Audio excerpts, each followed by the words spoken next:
Christopher Marlowe Moore, and tonight I'll be presenting a poem about the great poet and playwright Christopher Marlowe.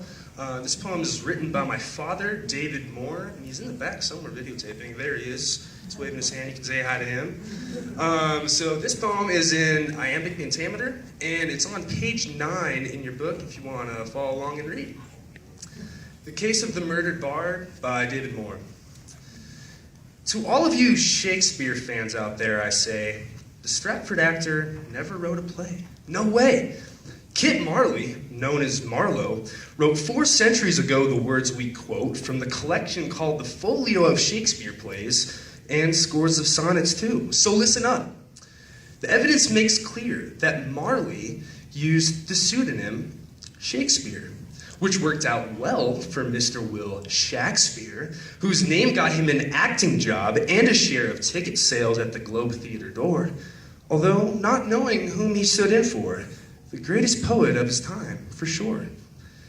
None stood above Kit in dramatic art. On top of that, he played a secret part in England's anti-Catholic war, a spy, who gave good service to the Queen, no lie. But his belief in Jesus Christ fell short, according to a slander-signed report, addressed to privy counselors in court, a list of blasphemies Kit spoke in sport.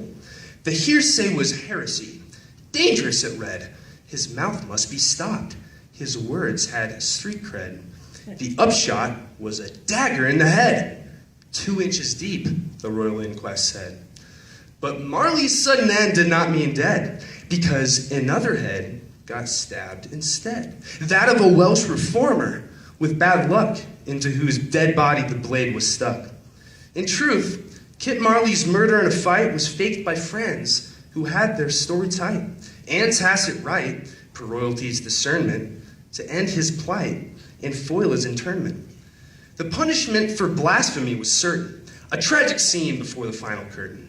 Burned to death or strangled by noose end would be his mortal fate. Oh, muse forfend!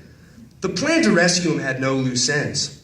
The jury bought the story they confabbed, how Christopher allegedly got stabbed by his companion in a tavern brawl about the tab for food and alcohol. The equation was simple. Do the moral math. Instead of punishment to take his breath, they banish him for life and fake his death. Thus saving Kit from certain prosecution for heresy and painful execution. So he continued dishing out sublime and timeless poetry while in his prime, the greatest poet-playwright of all time. Thank you.